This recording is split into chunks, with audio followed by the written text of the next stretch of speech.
Okay, this one's going to get a little scary because I think I may have actually found something this time. If you try a visualization, the thought experiment, whatever, playing around in your head, where you're not allowed to move your hands if you don't exist, right? If you're tagged as you don't exist. So right off default, nothing exists yet because we're trying an experiment to see how is it that nothing and being and indiscernibility could all create each other. Being that if you can't move your hands because you don't exist yet, you can't pick up the rope to pick up someone else's hands, to lift up someone else's hands, to lasso around their hands and lift it up. So, no matter how you do this experiment, it doesn't matter how many people you jam in there, it doesn't matter if it's one, two, three, a million. No one can move their hands first in order to pick up anyone else's hands next. So, there is no way for anything to causally, dynamically create each other in the sense of nothing creating being and indiscernibility, being creating nothing and indiscernibility, and indiscernibility creating being and nothing. It doesn't work like that exactly. There still has to be something that lifted up some of their hands, or possibly all of them at the same time, that was beyond those. And if we're talking about things that are beyond nothing, or beyond being, or beyond indiscernible, then whatever that is beyond the field of logic and discernibility and relativity. Thus, we cannot relate to it mentally, and we can't comprehend it or cause it to fit in our head. It's beyond relativity. It then becomes subjective. It certainly isn't objective, because if it were objective, all of us would know what it is. But no one knows what caused everything to exist.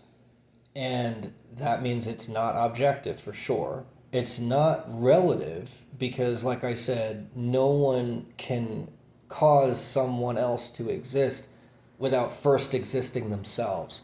No one can lift up anyone else's hands with a lasso or a rope or whatever, or their own hands, if they don't have hands that are free to do that first. If they don't yet exist, they can't cause anything else to exist. There can't be anything that first caused anything else to exist, except maybe existence itself. And then what created that wasn't existent. So, how did that happen that something that didn't exist caused something that existed? And the only way that we can answer that is to say God, or to say something equivalent to saying God. Now, if you say nothing does that, and you take the objective, realistic view, and you say, well, there just is not such a thing that does that, then you have to answer exactly how did nothing create something. In the same way, it has no hands. How can it lift up anyone else's? It doesn't exist. How could it cause anything else to exist?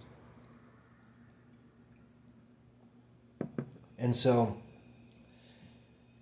no matter how you roll these dice, they still roll a little weird right here, because there's no way to discern it. It's beyond discernibility. You cannot discern it. It's something that you can only experience subjectively, but you can't be aware of it unless you're a subject.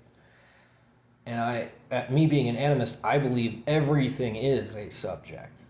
So that's just my own personal belief. But needless to say, everything that can possibly attempt to discover what the cause of everything is, what the cause of existence is a subject. There is no other way to do it. In other words, you can't use a computer to calculate it.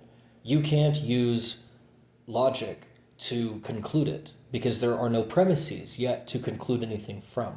You cannot draw a conclusion without a premise. You cannot have an effect without a cause. You cannot have something cause something else if the cause doesn't exist and the effect does. There's something wrong there. If it doesn't exist, how could it cause something to exist? Kind of a thing. So we're left with this indiscernible mystery. Now, that doesn't even mean that indiscernibility is certain, because it is possible to discern this if I separate myself as a subject from what it is that I'm questioning, and thus humble myself before the Lord and say, I am not thee. I am not you. I don't know. But if I say there is no God, then I claim myself to be one, and I'm the only thing left in existence that's left inexplicable.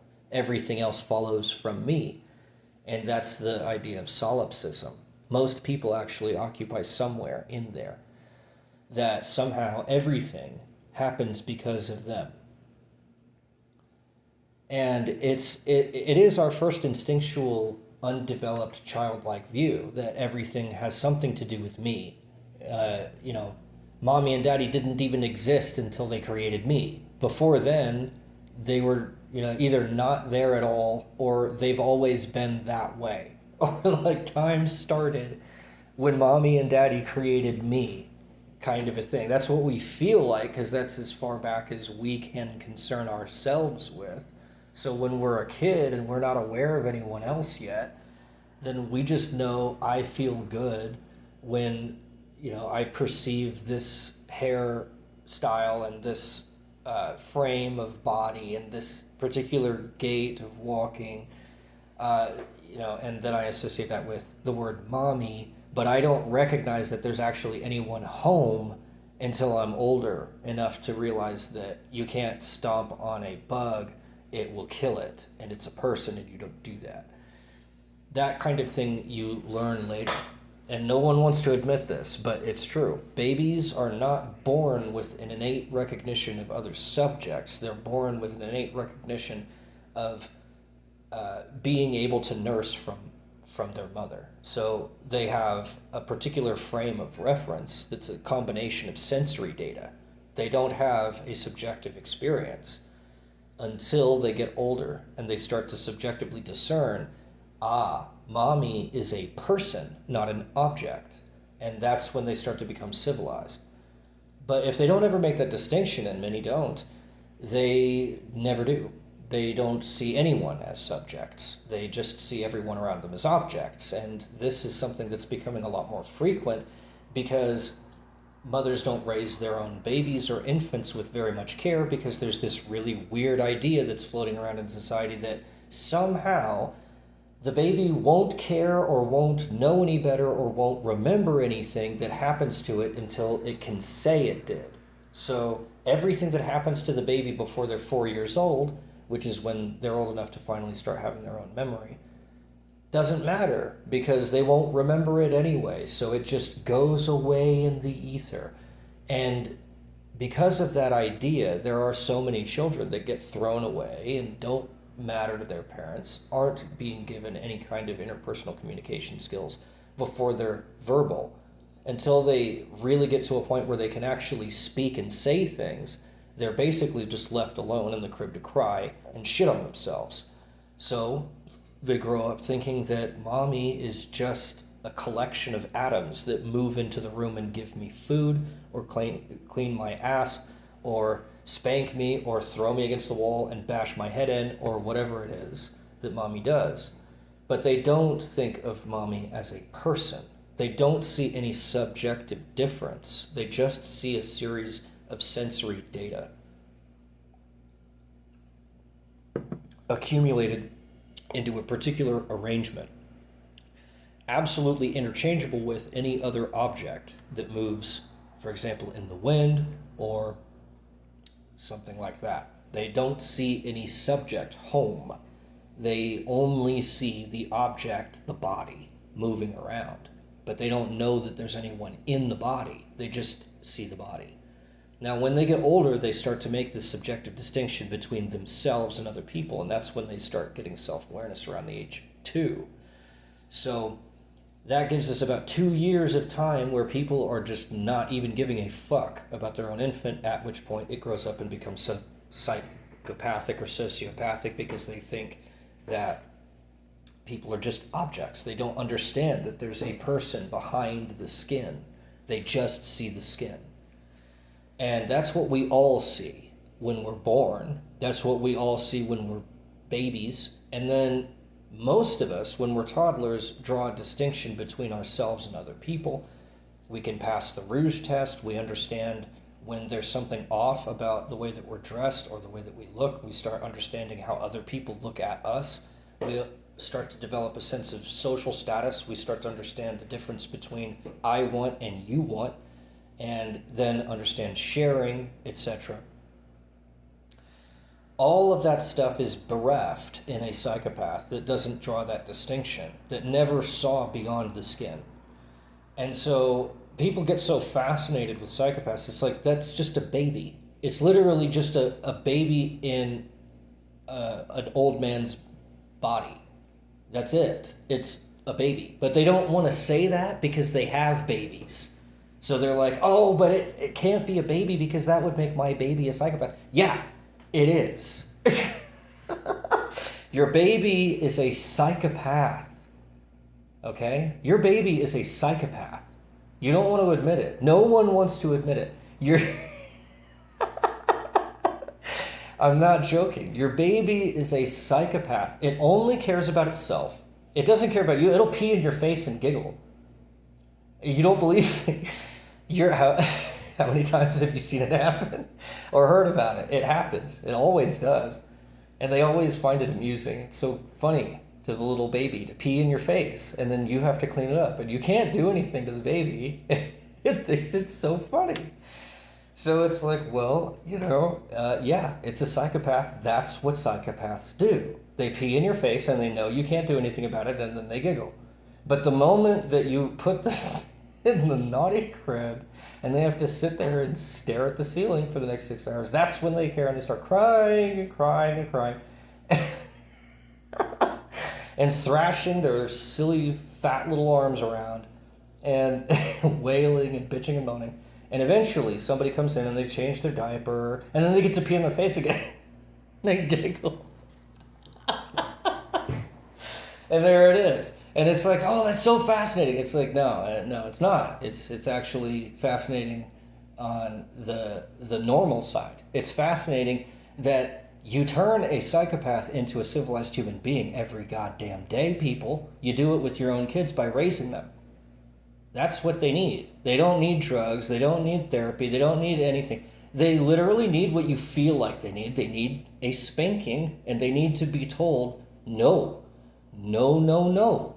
And then they have to be told that over and over and over and over and over again, because it's not a joke, it's not a trick, it's not some arbitration. I didn't just make this up. There is a person behind that skin. I swear to God, there really is.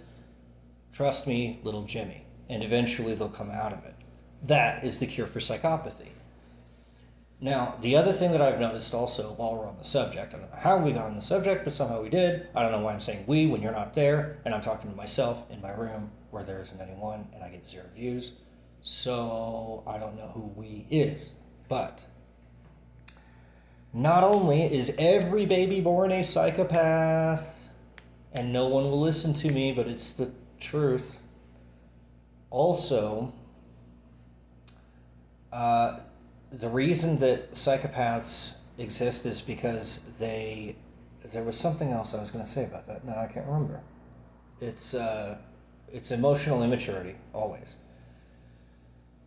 But more profoundly, there was something else there that I was going to say and I can't remember. Oh, no, that wasn't what I was going to say, but I need to say something about that is you have to have a God to describe how everything began, because nothing can create itself. And then we run into this paradox. It's like, okay, wait, so if we start with nothing, that actually can create itself because there isn't anything there. But what creates the creation? And then we run into the same problem. So it's like, well, okay, so Nothing can create itself if creation already exists. If the act of creating something is already there, then nothing can borrow that, have the act of creating something exist in a void where there isn't anything else, and lo and behold, the act of creating something creates something. Wow, how fascinating. Where did the act of creating something come from? So we still run into the same problem. It doesn't matter what you start with. It doesn't matter how you start with it. It always ends up being your God, because you can't explain how it got there. You don't know what it is. It's the sole exact center point of everything that you believe in, because it all rests on it. Because it's the first thing that you do to assume, so that you've got the rest of the stuff in your toolbox kit, in your toolkit to use in order to construct whatever belief system you want. You have to start with that initial premise. You have to start with that first assumption. And that first assumption, being the creator of everything else after it, is a God. Being that it must be immortal because everything depends upon it, is God. Being that it has access to every single thing that you rest, every single conclusion that you've ever drawn from, is God. So no matter how you look at it, it is a God. Then the question is, who is your God? How do you erroneously, admittedly, because none of us know who God is, how do you erroneously engrave this graven image upon your silly little skull and call it God, whatever that is, and then you draw everything from that? And necessarily we all disagree, because we all have different gods, because no rules apply to this. And we're all wrong. And that's another thing, is we'll all tell each other that we're all wrong, and then we all tell ourselves that we're all right. Isn't that funny? Everybody around you tells you you're wrong. No matter what you say, everybody, all the time, every time, you're wrong, you're wrong, you're wrong. Now, if you wait long enough in any conversation, there will be a point at which someone will tell you you're wrong. But that doesn't mean that every single thing that you say, the other person will always say that you're wrong. There is enough agreement between us that we can still agree about most things. And that's what keeps us all afloat, is believing each other's lies, because we are, in fact, all wrong. Why are we all wrong? How do I know that without ever knowing who you are or what you believe? You're wrong. Why are you wrong? Because you're not God, and because you don't have access to the knowledge about God, because that knowledge can't exist, because God is beyond knowledge, because God created knowledge, because knowledge exists, and whatever created it, created only it, and then it was created by something else, and it was created by something else, and it was created by something else, because whatever I call God created it. But whatever that is, isn't God, because I can't conceive of an absolute. I can only conceive of relativistic ideas, little finite images and sounds and labels and concepts. But my concepts are limited by me, and I'm not absolute. So I can't have an infinite consciousness, because I myself am not infinite. But yet God is beyond the finite, because he created the finite and he created the infinite. Therefore, even if I had infinite intelligence and an infinite span of time and an infinitely huge expanse of mind, I still could not conceive of God, because whatever I am must have been created by something else, must have been created by something else, until I run into God, because there's no way else to explain it. You can't even use nothing. You can't use being. You can't use existence. You can't use anything that exists, and you can't use the field of existence itself. Because how can you explain how something that doesn't exist caused existence? That doesn't make any sense. You can't have causality traipsing over these fields that have to exist and must be separate, because you can't say non-existence and existence touch, because then there would be some point at which something existed and yet did not exist. And then you have to define what that is, and where that happens, and why that happens, and there has to be a cause for it, which is necessarily non-existent. So, because it can't have created itself. So we always run across this problem. It is not possible to not believe in a God. You have to believe in a God, and you have to believe in the wrong God. No matter what God you believe in, you're wrong. That's not who God is. And if I were to combine what every single human, what every single person, let's say there's aliens, everything, everyone, every rock, if it had a dream about God one day and just couldn't tell anyone because it didn't have a mouth, if I combined that along with everyone else's ideas about God, no matter how crazy or bizarre, and I found some magical way of combining them, it wouldn't be God. You cannot derive God from anything that God created. You cannot bridge the gulf between a non-existent cause and an existent effect.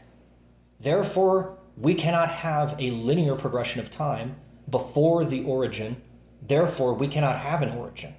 Therefore, we must have a timeless, spaceless being which caused all other things, including causing causation and causing existence. That kind of magic is necessary in order for us to even begin the process of using logic, which is strange. You would think that there would be a logical explanation for everything, but there really isn't. If you dig down deep enough, you will always find error and some weird, mysterious, ineffable something that it doesn't exist, but it has some kind of an impression upon you. If you approach it, you will feel this impression. If you don't approach it, you'll never feel it. If you just you'll never notice this. But if you really think hard about what you already believe, and you say, I believe existence was caused by the Big Bang, what happened before that? Well, that's a meaningless question because time didn't exist. Why not? Nobody knows. Okay, well, we're done here. So, anything else? Is there any other possible explanation as to the origin of existence? And so I came up with, well, nothing is its own explanation. Nothing is its own cause and its own effect. Nothing could bridge that gulf between non-existence and existence. But what is it that caused it to happen? What is it that caused it to exist? And how could it touch nothing but not be nothing? That means there's a point that exists out there somewhere, which is the edge of nothing. What is that but a definition of what nothing is to me? A subject, not nothing itself, but a concept of nothing that I call the nothing, not actual nothing. Actual nothing can't be brought up into conversation to be referenced or reified because it's nothing. There is not such a thing that can be brought up in conversation. That's what's so weird about nothing. So for the longest time, I thought that was it. But the problem with it is, if nothing created nothing, who created creation? If nothing caused nothing, who caused causation? If nothing happened, what caused the happening? If nothing existed, what caused existence? So no matter how you form that sentence, it's like there's never a way to form that sentence.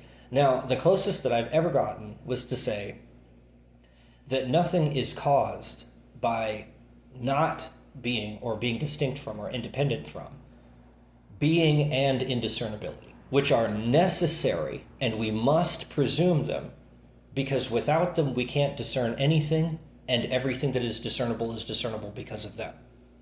However, the problem with that statement is that it locks everything inside of a field of discernibility, and it assumes, it presumes, and it unjustifiably, axiomatically forces the assumption that everything has to be discernible, and that there is not such a thing that is not discernible. And if there is, then it must be indiscernibility itself, because indiscernibility itself can't be discerned because it's indiscernibility itself. Any example of it must be some derivative, and thus not being absolute could be relatively indiscernible, related to some observer who can't discern it. But that means that everything can be discernible. It means everything can be known. So if we presume that God can be known, if we presume that we can know what the cause of everything is, we've already caused it. We've already gone there. We already presumed something. We've already named our God. And that is what that God is. It's the God that you invoke when you say everything must be able to be discerned. I must be able to know everything. If you think that you can know everything, if you think you can know what the cause of existence is, that, weirdly, is what causes everything else. That's what you end up deriving everything from, is that weird magical assumption that you can somehow know what caused everything else. That magical assumption then brings in all kinds of other magical things that you can derive basically anything from it. So if I were to say, I am God, there is none higher than me, I can know anything, and I presume that from the beginning, then when I'm presented with nothing, I already think I'm separate and independent from that nothing. At which point, I then say I can anti-discern nothing from being from indiscernibility. I can tell them apart. I can know the difference between them and measure them independently of each other because I view myself as independent from any of them. But they can't discern that from each other because they are them. They're in it, so they can't discern it. I, being God, am outside of that. I can then discern that. So by presuming that I am God, and sitting on God's throne and looking through his eyes and seeing nothing being an indiscernibility and saying to myself, where did those come from? I then can only derive that explanation of where they came from as saying that they created each other in a causally dynamic relation between me and them. So that's the crux of the problem right there. It's the philosopher's Achilles heel is forgetting oneself. When you realize that you brought yourself into a void of nothing and then called that nothing. When you realize you brought yourself into the absolute state of being itself and then defined being as that experience of you being in being, not being itself. When you conflate your own subjective experience with the thing itself, that's when you fall prey to this problem. And from that problem, from that error, from that incorrect God, you can then derive everything else in existence. But only if you have that initial presumption, which is, like I said, a completely subjective assumption because it's beyond relativity and it's beyond objectivity. Can you make it? Yeah. Is it valid? Yes. Is it true? Yes. If you believe it's true, it becomes true. What does that mean? It means that I can, and I will, demonstrate that it is possible to presume that oneself is God, forget that one exists, and then look at everything and smuggle in the relation between myself and that thing, namely the three absolutes. From that smuggled in relation, I then smuggle in the entire world behind me that created me. And therein lies the problem.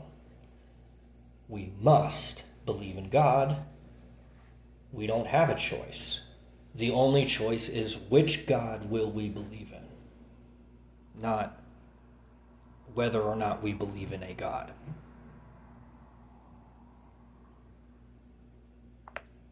You're welcome.